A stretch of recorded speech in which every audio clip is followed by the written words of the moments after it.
कहानी की शुरुआत में हम थियो नाम के एक शैतान लड़के को देखते हैं। वो वीडियो गेम का लालच देकर अक्सर अपना होमवर्क दूसरों से करवाया करता। घर में भी सामने से नहीं पाइप पे चढ़कर खिड़की से अपने कमरे में घुसता। एक दिन थियो केला खाते हुए छत पर गया और उसने छिलका अचानक नीचे फेंका। तभी एक पोर्टल खुला और केले का छिलका हवा में गायब हो गया। थियो को जब छिलका नीचे गिरने की आवाज नहीं आई तो उसने पीछे मुड़कर देखा। वो कंफ्यूज हो गया और नीचे जाकर चेक किया कि छिलका तो नहीं है यहाँ पे। अब थियो ने अपना रोलर स्केट नीचे फेंका और फिर दोबारा से वही हुआ, वो भी हवा में गायब हो गया। अब थियो की हैरानी और बढ़ गई। उसने एक पत्थर नीचे फेंका और पत्थर भी गायब हो गया। अब वो अपने बड़े भाई ऑस्कर को इस पोर्टल के बारे में बताने गया। उन दोनों के माँ बाप नहीं थे तो अब वो अपनी दादी के साथ रहते थे। खैर इस वक्त ऑस्कर उससे बहुत नाराज था क्योंकि थियो ने उनकी माँ की लिखी हुई कुछ किताबों के पन्ने फाड़कर पेपर रॉकेट बना दिए थे। थियो ने बताने की कोशिश की कि उसे टाइम पोर्टल मिल चुका है, लेकिन ऑस्कर को लगा कि थियो उसका मजाक उड़ा रहा है। दरअसल उनकी माँ अचानक ही कहीं गायब हो गई थी। जहाँ एक तरफ थियो सोचता था कि वो किसी के साथ भाग गई,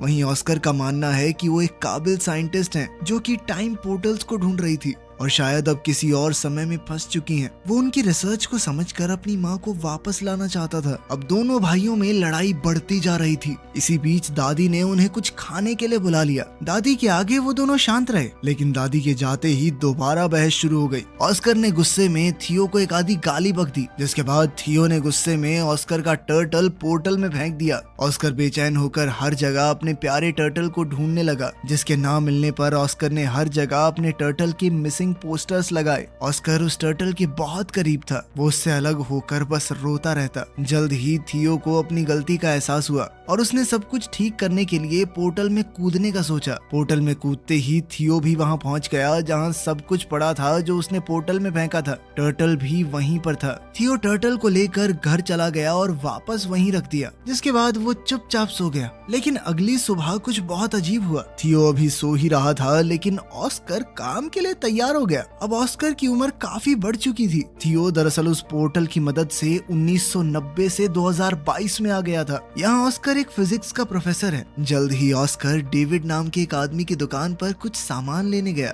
कुछ देर बाद इस दुकानदार की बेटी एलिना भी वहाँ आ गई। डेविड और एलिना काफी समय से अच्छे दोस्त हैं। डेविड बचपन से एलिना को पसंद करता था, बस कभी कह नहीं पाया। एलिना का डाइवोर्स हो चुका था और अब वो 2 बच्चों की माँ थी, लेकिन ऑस्कर के मन में अब भी उसके लिए प्यार था। एलिना ऑस्कर की यूनिवर्सिटी में ही इंग्लिश प्रोफेसर है। घर पर थियो उठा और ऑस्कर को ढूंढने लगा। उसने टर्टल को उठाया और दादी के पास गया। दादी अब काफी बूढ़ी हो चुकी थी और वो थियो को पहचान नहीं पाई। जब ऑस्कर ने थियो को देखा तो वो चौंक कर बेहोश हो गया। जब ऑस्कर को होश आया तो उसने पूछा कि क्या ये सच में तुम ही हो थियो? थियो भी कंफ्यूज हो गया। उसने ऑस्कर से पूछा कि तुम कौन हो और मेरा नाम कैसे जानते हो? ऑस्कर ने बताया कि मैं तेरा बड़ा भाई हूँ, और कौन? अब थियो ये देखकर हैरान रह गया कि तू एक दिन में इतना बड़ा कैसे हो गया बे? थोड़ी बातचीत के बाद उन्हें समझ आया कि थियो किसी तरह 2022 में पहुंच चुका है। उनकी बात उस वक्त के बारे में हुई जब ऑस्कर थियो पर गुस्सा था मॉम के नोट्स फाड़ने के लिए। थियो ने ऑस्कर को अपनी माँ की वो रेड ड्रेस वाली तस्वीर दिखाई।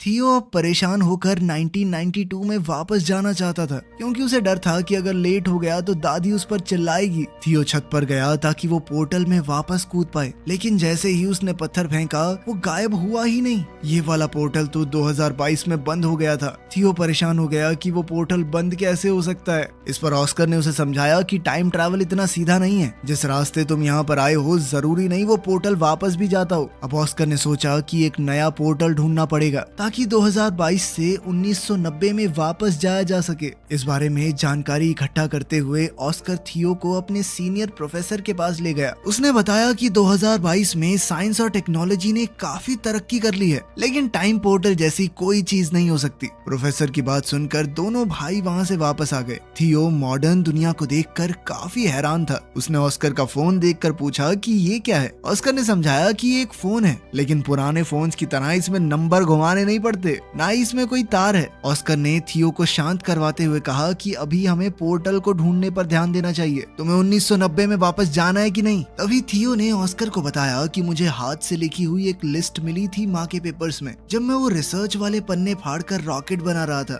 मैंने तुम्हें परेशान करने के चक्कर में वो डिक्शनरी में छुपा दी थी, हो सकता है उसमें कुछ मिल जाए। उन दोनों ने दादी से उस डिक्शनरी के बारे में पूछा तो दादी ने बताया कि उसने वो डेविड को दे दी थी। अगले दिन वो सुबह उठे तो ऑस्कर ने बताया कि वो डेविड से मिलने जा रहा है और थियो को चुपचाप घर पर रहने को कहा कि कहीं जाइयो मत। लेकिन थियो चुपचाप घर से बाहर निकलकर एक बड़े से मॉल में पहुंचा। मॉल में गैजेट्स को देखकर थियो एकदम हैरान हो गया। खास तौर पर उसने वीआर हेडसेट को इस्तेमाल करते हुए गलती से उसे तोड़ दिया। फिर ऑस्कर को वहां बुलाया गया जिसे सारे नुकसान की भरपाई करनी पड़ी। ऑस्कर ने थियो को बात न सुनने के लिए डांटा और फिर वो दोनों डेविड के डिपार्टमेंटल स्टोर में गए वो डिक्शनरी ढूंढने के लिए। डेविड ने बताया कि उसने डिक्शनरी घर पर रखी है। तभी वहाँ एलिना आई। थियो बहुत हैरान है कि एलिना बड़ी होकर इतनी खूबसूरत कैसे हो गई। तभी एलिना ने पूछा कि ये बच्चा कौन है, इसे मेरा नाम कैसे पता। इस पर ऑस्कर ने झूठ कह दिया कि ये मेरे कजन का बेटा है। ऑस्कर ने किसी तरह बात बदली और फिर एलिना ने दोनों को अपने घर में बुलाया जहाँ उसका बेटा बेटी वीडियो गेम खेलने में बिजी थे। थियो इन वीडियो गेम्स को देखकर बहुत इम्प्रेस हो गया और एलिना के बेटे जेन के साथ खेलने लगा। ऑस्कर को वो लिस्ट डिक्शनरी में मिल गई तो उसने थियो से कहा कि अब घर चलने का वक्त हो गया है। लेकिन थियो को वीडियो गेम खेलने में इतना मजा आ रहा था तो एलिना ने कहा कि थोड़ी देर खेलने दो इसे, मैं इसे खुद तुम्हारे घर छोड़ने आ जाऊंगी। लेकिन खेलते हुए एलिना के बच्चों ने थियो का मजाक उड़ाना शुरू कर दिया क्योंकि उसे आज के वीडियो गेम्स का कोई आइडिया ही नहीं था। ये लोग तो टाइम भी एलेक्सा से पूछते हैं।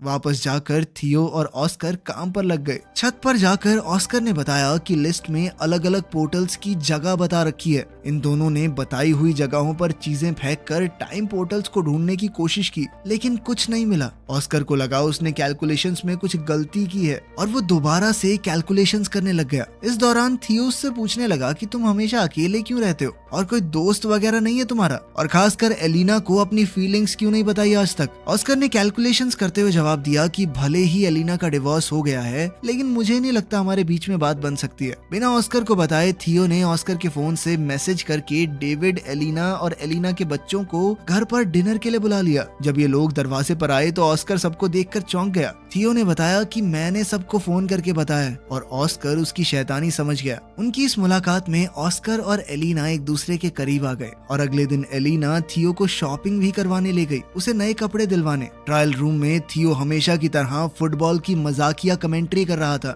उसकी ये हरकत एलिना को याद आ गई और वो पहचान गई कि ये ऑस्कर का छोटा भाई थियो है। उसने थियो को गले लगाया और पूछा कि इतने साल गायब होने के बाद भी तुम्हारी उम्र क्यों नहीं बढ़ी। थियो ने बताया कि मैं एक टाइम पोर्टल में कूद गया था जिसकी मदद से वो सीधा 1990 से यहाँ पहुंच गया 2022 में। एलिना को विश्वास तो नहीं हो रहा था लेकिन उसके सामने जीता जागता सबूत था। एलिना ने कंफर्म करने के लिए ऑस्कर से पूछा। ऑस्कर ने पत्थर को छत से नीचे फेंका और इस बार पत्थर उछलकर ऊपर आ गया जिससे पता चला कि टाइम पोर्टल वहाँ है। ऑस्कर ने समझाया कि टाइम पोर्टल 3 तरह के होते हैं। पहली तरह के पोर्टल से सीधा ट्रैवल किया जा सकता है एक समय से दूसरे समय में। दूसरी जगह का पोर्टल पता नहीं आपको कहाँ ले जाकर पटक दे। और तीसरी तरह का पोर्टल बहुत खतरनाक होता है क्योंकि वहाँ से बाहर नहीं निकला जा सकता। थियो पहली तरह के पोर्टल का इस्तेमाल करके 2022 में पहुंचा है और अब उन्हें सही पोर्टल ढूंढना होगा जिससे थियो को वापस 1990 में भेजा जा सके। अब इन लोगों ने रोजाना रिसर्च करना शुरू कर दिया और एलिना का रोज वहां आना ऑस्कर को अच्छा लगने लगा। वो अकेले में खुशी से नाचने लगा। अब दोनों ने मिलकर सही पोर्टल ढूंढना शुरू किया। एलिना थियो को वापस 1990 में भेजकर कुछ ज्यादा खुश नहीं थी क्योंकि बीते हुए कल को बदलने से शायद उनका फ्यूचर भी बदल जाए। हो सकता है उसके बच्चे कभी पैदा ही ना हो।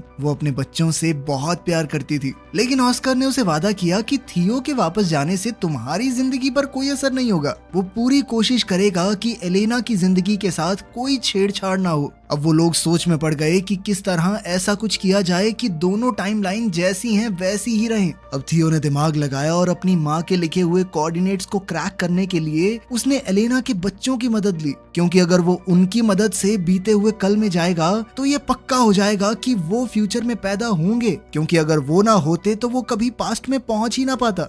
अब तीनों ने मैप का इस्तेमाल करके एक बीच का रास्ता ढूंढा जो थियो के हिसाब से एक टाइम पोर्टल है। उसकी मदद से वो 1990 में वापस जा सकता है। एक्साइटेड होकर थियो ने बीच के पानी में छलांग लगा दी और ना चाहते हुए भी ब्रेंडा और नेथन को उसके साथ कूदना पड़ा। किनारे पर पहुंचते ही वो सब हैरान रह गए क्योंकि वो शहर जहाँ से वो आए थे वहाँ अब सिर्फ पहाड़ थे, जिससे ये पता चला कि अभी वहाँ पर शहर बसा ही नहीं है। मतलब वो पास्ट में तो पहुंच चुके थे लेकिन बदकिस्मती से 1990 की बजाय ये लोग और भी पीछे 1949 में आ चुके हैं। अब एक अनजान जगह पर फंसे हुए वो तीनों ये समझने की कोशिश कर रहे थे कि आखिर उनके साथ हुआ क्या। दरअसल इन तीनों ने दूसरी तरह के पोर्टल का इस्तेमाल किया था जो उन्हें किसी भी रैंडम समय में पहुंचा देता है। वहीं 2022 में परेशान एलेना ने ऑस्कर को फोन करके बताया कि थियो और दोनों बच्चे गायब हैं। ऑस्कर ने बताया कि शायद उन्हें 1990 वाला पोर्टल मिल गया है और अब ऑस्कर और एलेना को भी उन्हें वापस लाने के लिए वहां जाना होगा। 1949 में इन तीनों के पास ना तो पैसे हैं, यहाँ पर उनका फोन भी काम नहीं कर रहा और तो और अब तीनों बच्चे भूख से भी परेशान थे। तभी ब्रेंडा और नेथन ने दिमाग लगाया कि हम अपने गैजेट्स का इस्तेमाल करके एक mind reading magic show perform कर सकते हैं। नेथन थोड़ा दूरी पर बैठ गया और ब्रेंडा ने अपनी आंखें बंद कर ली। थियो एक बोर्ड पर नाम लिखकर सामने खड़ा हो गया। अब वायरलेस ईयरफोन्स का इस्तेमाल करके नेथन ने नाम पढ़कर ब्रेंडा को बताया और लोगों को लगा कि ये जादू है। लड़की बिना देखे नाम कैसे बता रही है, इसके पास जरूर कोई शक्तियां हैं। ऑडियंस बहुत खुश हुई और सब तालियां बजाने लगे। इससे उनके पास पैसे तो आ गए, लेकिन जल्द ही पुलिस ने ये सब देख लिया। पब्लिक में बिना परमिशन ऐसा कुछ काम करने की मनाही थी। थियो ने जैसे ही पुलिस को आते देखा, उसने अपने साथियों को वहाँ से भागने का इशारा किया और तीनों तुरंत वहाँ से निकल गए। भागते हुए एक अनजान आदमी ने इन तीनों को किडनैप कर लिया और किसी अनजान जगह पर ले गया, जिससे अब इन बच्चों की जान पहले से और भी ज्यादा खतरे में थी। उधर 2022 में थियो और एलेना को 1990 के पोर्टल की एंट्री मिल गई। दोनों ने हाथ पकड़े और पोर्टल में कूद गए। एलेना सच में टाइम ट्रैवल करके ऐसा महसूस कर रही थी मानो सपना देख रही हो। 1990 में थियो के मिसिंग पोस्टर हर जगह लगे हुए थे। 1949 में बच्चों को किडनैप करके वो आदमी एक ऐसी गैंग के पास ले आया जो सरकार के विरुद्ध थी। गैंग के लीडर ने पूछा कि इन बच्चों को यहाँ क्यों ले आए, तो इस आदमी ने बताया कि ये बच्चे गैंग का सीक्रेट कोड जानते हैं। थियो ने कंफ्यूजन में पूछा कि कौन सा सीक्रेट कोड वर्ड। उस आदमी ने बताया कि जो सीटी की आवाज थियो ने पुलिस से भागने के लिए निकाली थी वो इस गैंग का कोड वर्ड है। ये सीटी थियो को उसकी दादी ने सिखाई थी। तभी गैंग की एक जवान औरत वहाँ आई। ये थियो की दादी है। जब वो जवान थी, थियो को पता चला कि उसकी दादी कभी इस गैंग की मेंबर थी। यहीं से उन्होंने वो सीटी बजानी सीखी है और उनसे थियो ने किसी को बताया नहीं कि ये उसकी दादी है, क्योंकि सब उसे पागल समझते। लेकिन वो इस औरत के गले लग गया। ये गैंग गवर्नमेंट के खिलाफ है, लेकिन लोगों की भलाई के लिए काम करती है और उनका इन बच्चों को कोई नुकसान पहुंचाने का इरादा नहीं था। इसीलिए वो तीनों अभी के लिए वहाँ सेफ हैं। दूसरी तरफ 1990 में ऑस्कर और एलेना बच्चों को ऑस्कर के घर में ढूंढ रहे थे, लेकिन वहाँ तो कोई भी नहीं था। अचानक उन्हें किसी की आवाज आई और दोनों कबर्ड में छुप गए। ये छोटा ऑस्कर है जो थियो के खो जाने के दुख में रो रहा है। फ्यूचर से आए ऑस्कर को ये देखकर बहुत दुख हुआ।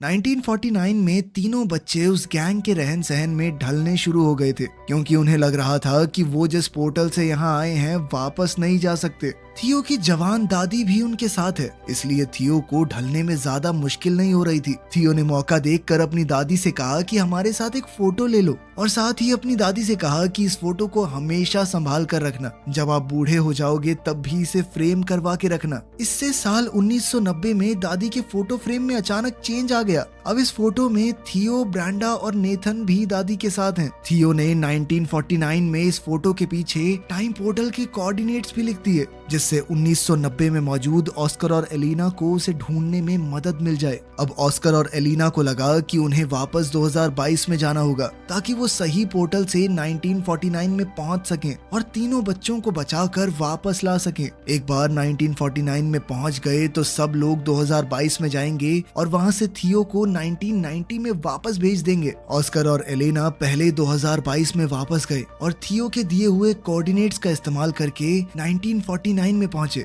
वहां थियो ने दादी की गैंग के मेंबर्स को बताया कि उसका भाई ऑस्कर उसे लेने आएगा, इसलिए दो लोग पहले ही वहां खड़े थे। दादी की सिखाई हुई सीटी जब इन लोगों ने बताई तो उसका रिस्पॉन्स ऑस्कर ने वैसी ही सीटी बजा कर दिया, जिसके बाद ऑस्कर और एलेना को दादी की गैंग के पास ले जाया गया। एलेना अपने बच्चों को ठीक हालत में देखकर बहुत खुश हुई, लेकिन थियो अब वापस नहीं जाना चाहता था। उसे अब 1949 में ही अच्छा लग रहा था। ऑस्कर को ये सुनकर बहुत बुरा लगा। उसने थियो से कहा कि माना भाई हम दोनों लड़ते हैं, लेकिन इसका मतलब ये तो नहीं कि एक दूसरे से प्यार नहीं करते। वो नहीं चाहता उसका छोटा भाई उसे छोड़कर चला जाए। ऑस्कर ने कहा कि तेरे जाने के बाद मैं कितना समय तुझे याद कर करके रोया हूँ, तू सोच भी नहीं सकता। तभी वहाँ उनकी यंग दादी आ गई। ऑस्कर उसे देखकर हैरान था लेकिन कुछ बोला नहीं। अब इन सबको 2022 में वापस जाने का टाइम पोर्टल ढूंढना है, इसलिए गैंग का एक आदमी उन्हें गाड़ी में छोड़ने जा रहा था। ये आदमी और कोई नहीं बल्कि ऑस्कर और थियो के दादाजी हैं। जल्द ही उन्हें 2022 में वापस जाने का पोर्टल मिल गया और अब ऑस्कर ने थियो को वापस 1990 में भेजने की तैयारी कर ली। वो वाला पोर्टल वो पहले ही ढूंढ चुके थे उस कंस्ट्रक्शन साइट पर। थियो वापस नहीं जाना चाहता था क्योंकि 1990 में उसके पास कोई नहीं है, उसके माँ बाप नहीं थे, वो बहुत अकेला महसूस करता था। उसने ऑस्कर से कहा कि मैं अब तुम्हारे साथ रहना चाहता हूँ, तुम मुझे थोड़ी थोड़ी पापा की याद दिलाते हो। ऑस्कर ने बड़े प्यार से थियो को गले लगा लिया और समझाया कि 1990 वाला ऑस्कर भी बहुत अकेला है, उसे थियो की वहाँ बहुत जरूरत है। अगर तुम अच्छे से रहोगे तो मैं वादा करता हूँ कि मेरा छोटे वाला वर्जन भी तुम्हारा बहुत ध्यान रखेगा। ना चाहते हुए भी थियो 1990 में चला गया, जहां उसके वापस आने से ऑस्कर की खुशी का ठिकाना ही नहीं रहा और उसकी दादी ने भी उसे बहुत प्यार किया। जब थियो से पूछा गया कि वो कहाँ था तो उसने दादी को एक झूठी कहानी सुना दी कि उसे एक गैंग ने किडनैप कर लिया था। थियो के जाने से परेशान और कंफ्यूज्ड अब ऑस्कर भी इस बात पर भरोसा करने लगा कि शायद उनकी माँ सच में उन्हें छोड़कर चली गई है और फ्रस्ट्रेट होकर माँ की किताबों को उसने फेंकना शुरू कर दिया। लेकिन थियो ने वहाँ आकर अपने टाइम ट्रैवल की पूरी कहानी ऑस्कर को बताई। उसने ऑस्कर को 2022 का फोन भी दिखाया। ऑस्कर को उसकी कहानी पर पूरा भरोसा तो नहीं हुआ, लेकिन फोन देखने के बाद वो की बात को झुकला भी नहीं पाया। दोनों भाइयों ने अब कभी भी टाइम पोर्टल का इस्तेमाल ना करने का फैसला किया और वर्तमान समय में खुश रहने का वादा भी। अब 2022 में दोनों भाई एक साथ हैं और जैसे ही घर की घंटी बजी, थियो ने ऑस्कर का मजाक उड़ाते हुए कहा कि तुम्हारी गर्लफ्रेंड एलेना आई होगी। थियो ने ऑस्कर से कहा कि अब तो अपने मन की बात बता दे उसे, डाइवोर्स भी हो गया उसका। थियो ने जानबूझकर ऑस्कर को पहले ये सब नहीं कहा क्योंकि अगर वो ऐसा कर देता तो एलिना के बच्चे कभी पैदा ही ना होते और एलिना की जिंदगी पूरी तरह बदल जाती, जो उसने वादा किया था कि वो नहीं बदलेगा। लेकिन अब बिल्कुल सही वक्त था, बच्चे भी पैदा हो चुके, डाइवोर्स भी हो गया। ऑस्कर ने जैसे ही दरवाजा खोला तो एलेना बाहर ही खड़ी थी और यहाँ से इनकी जिंदगी को एक नया मोड़ मिल सकता है। अब आखिर में सीन बहुत ही पुराने वक्त का दिखाया जाता है। एक पोर्टल खुला और उसमें से एक औरत निकली। ये वक्त बहुत पुराना है और लोगों को साइंस के बारे में कुछ भी नहीं पता। ये औरत कोई और नहीं बल्कि थियो और ऑस्कर की माँ है। दिखाया जाता है कि वो एक साइंटिस्ट है तो वो लोगों को साइंस के बारे में पढ़ाने लगी, जिससे फ्यूचर में बहुत ज्यादा बदलाव आ सकता है। यहीं पर कहानी खत्म होती है। तो आपके हिसाब से क्या थियो को अपने भाई को पहले ही मना लेना चाहिए था कि लड़की से बात कर ले? हो सकता है उसका कभी डाइवोर्स ही ना होता और वो खुशी खुशी रहने लगते। कमेंट्स में जरूर बताना। मिलते हैं अगली वीडियो में।